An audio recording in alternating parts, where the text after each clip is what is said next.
May the words that are heard be thine and not mine. In the name of the Father, and the Son, and the Holy Spirit. Amen. On August 10th, 1821, Missouri became the 24th state to enter the Union. Missouri.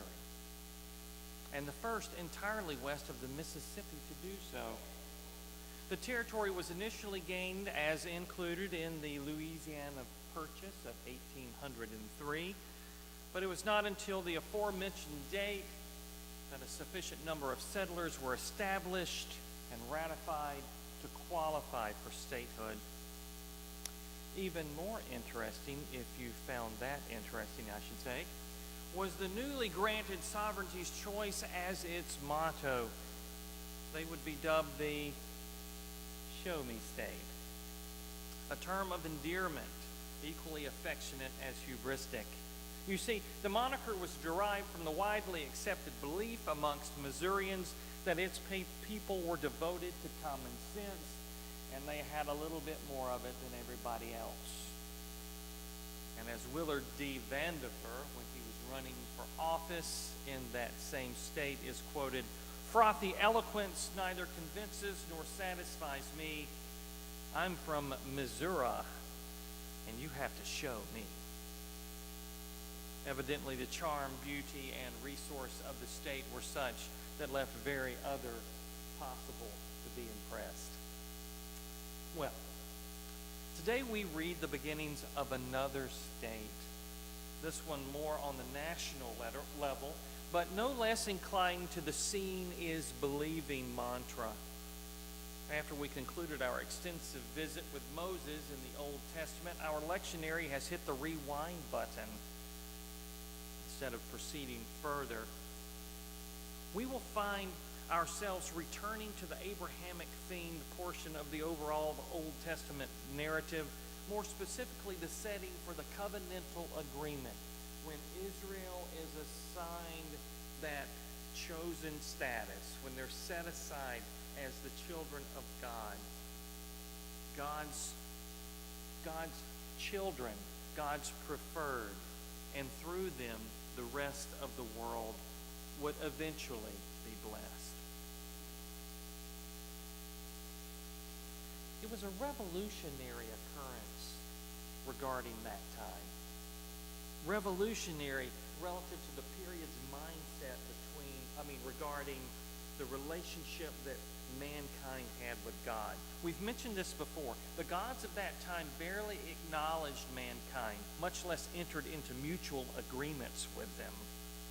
Yet this new God of the Hebrews desired both.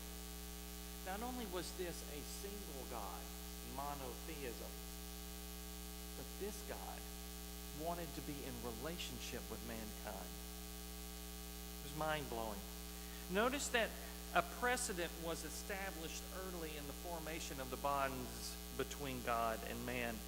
Abram was, skeptical concerning the promises pledged to him regarding what would become the nation of Israel. And who wouldn't have been? Abram, he wasn't a spring chicken, and he had no male heirs. Yet, nonetheless, he was to become this great kingdom, one through which the entire world would eventually be blessed.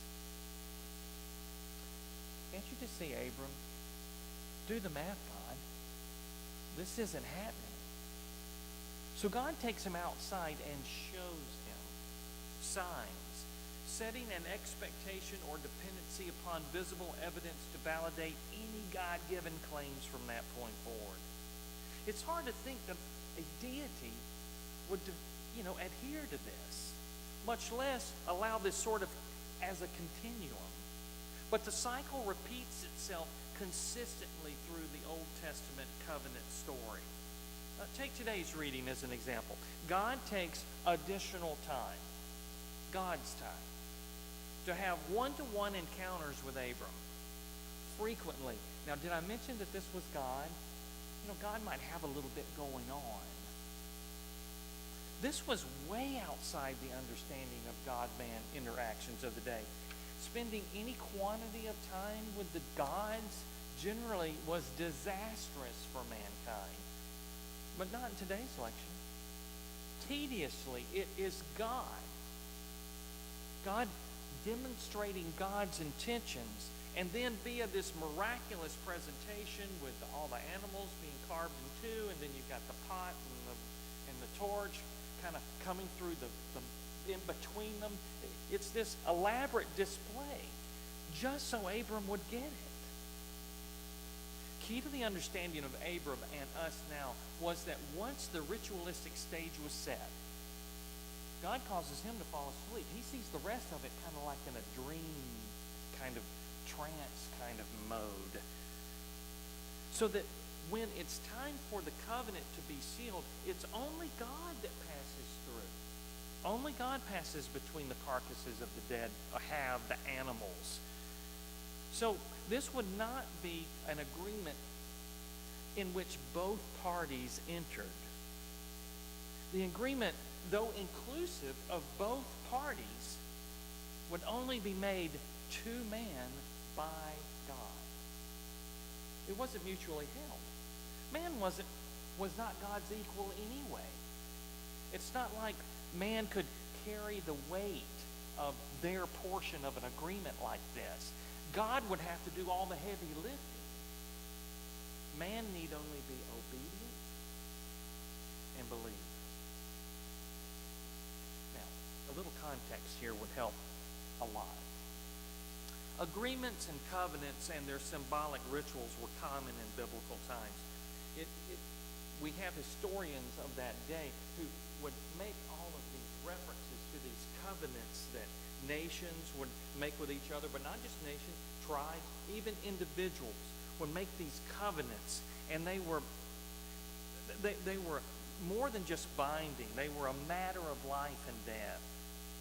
Customarily, the superior of the parties established the terms, and the inferior would submit to them.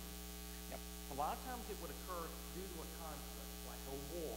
Okay, there's been a battle, and one army conquers the other army. At that point, then, the two nations would enter into this covenant, and the winners are the ones who make the terms. The superior of the parties established the terms, and the inferior would submit to them. In the instance of two nations, the options outside of the mandated conditions were few, and they were far less appealing. Basically, comply or be destroyed. Those are your options. However, in this case, if you think about it, it's just the opposite. God commits to man. The superior submits to mankind's benefits. Have you ever wondered what God got out of this? I mean, other than endless frustration? So it was all man-oriented. It was man. My father would have said they came out smelling like a rose. Well, the significance should not be lost here. God's posture creates a need then for man to be shown proof. Show me. Rather than just faith and believing. Moses, Gideon, the judges, the prophets, and even Jesus were all required to show miracles as evidence of their claims. You remember, any time Jesus would come into a new town, what were they saying? They wanted to see miracles. Show us a sign so we can believe what you're saying. You know, show me. They were the original show me state, okay? So it was a requirement, an expectation that they would have to see these miraculous, wonderful signs, or, whatever. Yeah, the last guy who came through town, pulled a rabbit out of the hat. What are you going to do? So you can see that this is important. The covenantal intention was relationship, not fact-based conviction. Even Torah became a tactile measurement or moralism. It was works-based faith. Tactile, visible, controllable. It wasn't faith-based. Can you just hear the passion in Paul's voice in our New Testament reading that Alan read for us earlier? as he pleads with them, make Jesus the main thing, not rule following or sign seeking. He says to them, follow me, because I'm following Jesus. The Greek word here that is chosen is mimutai. It's one of my favorite Greek words. Mimutai. It's translated as imitate, which is really not a good translation, by the way.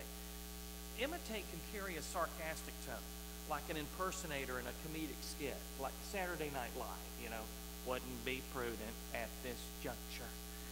I just dated myself on that. That's from that was George Bush the senior, and when he was in office. Some of you weren't alive then. So anyway, but the point is that imitating doesn't always carry a positive connotation. A better word would have been memorialized, kind of like a monument. Like when they build a statue for someone, I don't know, like someone who's won, I don't know, 6 national championships and they're in Tuscaloosa, right? So they what do? They build a statue for them, right? And everybody comes by and goes, oh my goodness. And so that's memorialized. That's what Paul was saying. Be like me, imitate me, because I'm imitating the real source, the real sign, the real symbol. If you want some sort of work to do, if that's what you have to have some sort of belief, some sort of tactile grip that you can get onto it, well then, let this be your business. Be like that one, the one, Jesus. You can just hear it in Paul's voice today. Now, before we go any further, listen, I'm not saying that our actions do not matter or that we should just throw all the rules out the window. I like rules. Okay? I like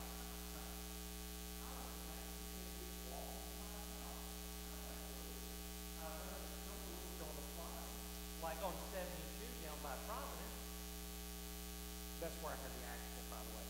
So, but rules are good.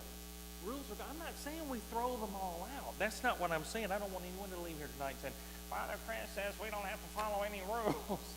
I'm not coming to your court appearance, okay? Jesus, his ministry was full of mighty acts. Wouldn't you agree?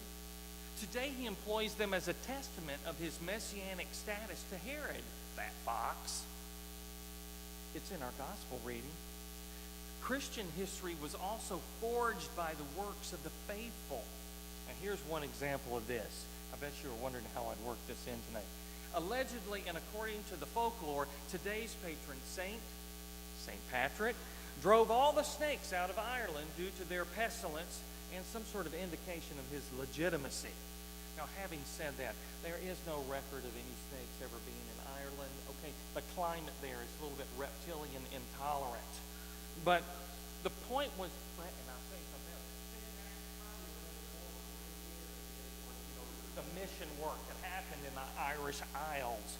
But the point is this, why was he famous? Because he did these works. Works do matter. They matter to us. What I am suggesting is that we alter the order of the variables in the equation. It derives a new quotient. Now, I've been all over the place. I know it. But if you don't hear anything else, hear this. Okay?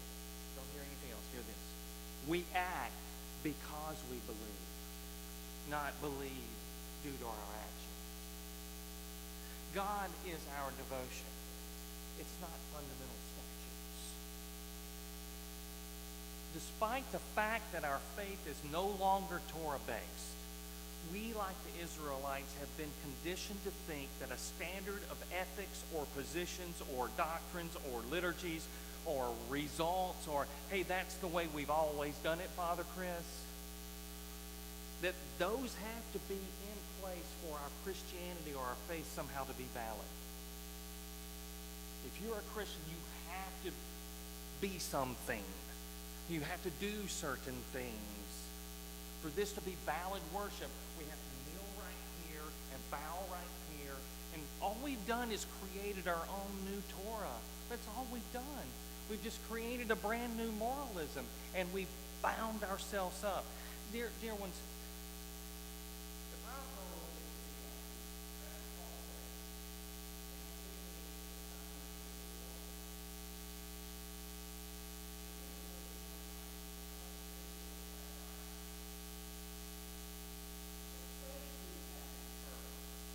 then the ethics come out. That's all I'm saying. Then it's legitimate. Then it's authentic. Then it's a part of your becoming. It's not just keeping some rules. Christendom has long referred to this train of thought as lex credendi, lex orandi. Lex orandi, lex credendi. I know you were thinking about those words as you drove up here tonight. Those are Latin. They basically say this. I believe as I pray as I believe. Said a little bit differently.